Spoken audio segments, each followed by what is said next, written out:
This video is about clearing all the common myths about MBBS college and trying to give you some motivation to clear as soon as possible the NEET exam and enter the MBBS college. मेरे को ना थोड़े से doubt है तो ये दीदी ना क्लियर करेंगी हमारे सारे एमबीबीएस और नीट के डाउट।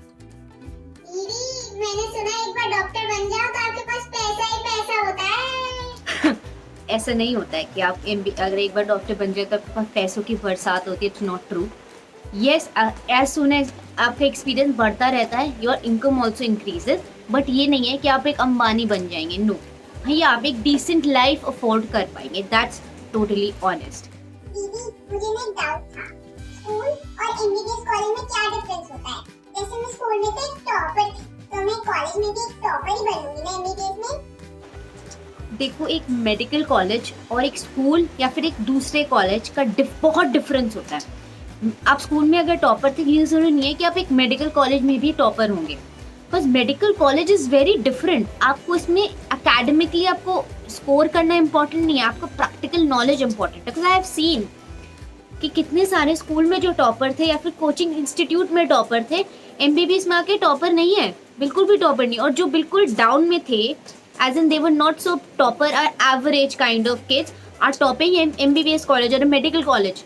So अगर ये आप सोच लेकर आएंगे इन MBBS कॉलेज नीट क्लियर करके कि मैं टॉपर हूँ तो कॉलेज में भी टॉपर होंगे, नहीं।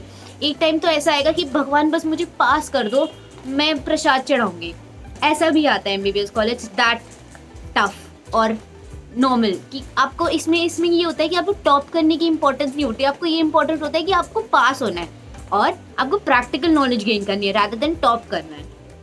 दीदी मैंने सुना है एमबीबीएस कॉलेज में बहुत पढ़ाई करनी पड़ती है, इतना मेरे से नहीं हो पाएगा।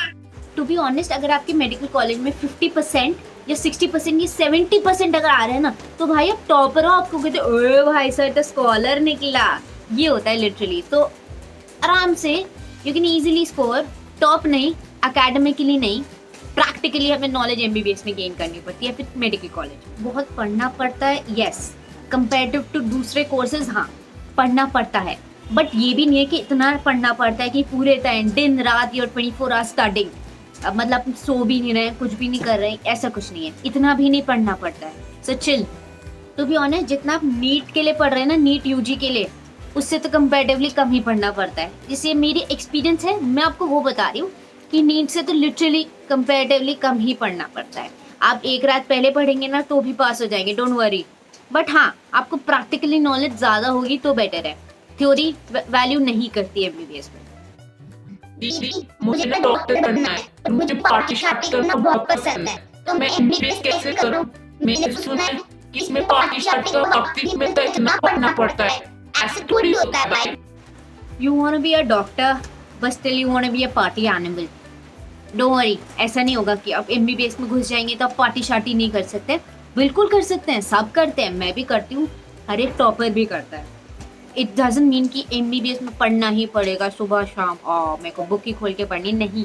बहुत पार्टी करते हैं, बहुत शार्टी करते हैं, रात में हॉस्टल में जग के क्या क्या नहीं करते हैं, डजंट मैटर। आपको इसकी टेंशन नहीं होनी चाहिए कि मैं पार्टी शार्टी नहीं कर पाऊंगा या कर पाऊंगा। Don't worry, you will do. ये टेंशन लेके मत घुसिएगा कि मैं पार्टी शार्टी, मेरी सोशल लाइफ बेकार हो जाएगी, ऐसा कुछ नहीं होगा, डोंट वरी। पहले से डॉक्टर बातें बूढ़े हो जाते हैं, ऐसे कैसे करेंगे फिर अब? या इट्स अ बिग मिथ कि आप डॉक्टर बनते बूढ़े हो जाते हैं। आप सपोज इंजीनियरिंग कर रहे हैं, आपने बीटेक करी, एमटेक भी करनी पड़ेगी, टोटल कितना हुआ 6 ईयर्स, राइट? क्योंकि आजकल बीटेक से खाली जॉब नहीं मिलती है। आपने बीएससी करी, एमएससी करनी पड़ेगी, फिर पीएचडी भी करनी पड़ेगी, उसमें टोटल हुआ 7 ईयर्स। एमबीबीएस करी, फिर एमडी करनी पड़ेगी, टोटल हुआ 7 ईयर्स।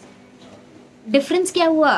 कोर्स तो आपको उतना ही करना पड़ रहा है ना, वो जस्ट मिथ कि आप बूढ़े हो जाते हैं। आजकल कोई भी कोर्स कर लो, इतनी पढ़ाई तो करनी पड़ती है अगर आपको एक डिसेंट लाइफ चाहिए, एक डिसेंट सैलरी चाहिए। सो इट्स अ मिथ कि आप बूढ़े हो जाते हैं। हाँ, अगर आप और पढ़ते रहेंगे तो ठीक है, बट ऐसा नहीं है कि आपको एक डिसेंट लाइफ के लिए आप बूढ़े हो जाएंगे। 7 ईयर्स इज मिनिमम और maximum, I would say 7 years की पढ़ाई के लिए नॉर्मल हो जाएगा। तो हर कोर्स में आजकल 7 ईयर्स की पढ़ाई करनी ही पड़ रही है। सो मैंने ये नहीं मानती कि आप बूढ़े हो जाएंगे। दीदी एक ना काम करो, मैं तो नीट वाली एस्पिरेंट हूँ, तो एक मुझे थोड़ी सी एडवाइस दे दो और एक मोटिवेशन भी दे दो। My advice for you as a NEET aspirant is कि आप किसी की अचीवमेंट से नहीं सीखते हैं, टू बी ऑनेस्ट। कि कोई एक बंदा या बंदी इतने अच्छे कॉलेज में आप ये कहते हैं कि हम ऐसे ही बनेंगे, ठीक है, पर आप उसकी अचीवमेंट से कुछ सीखते नहीं हैं।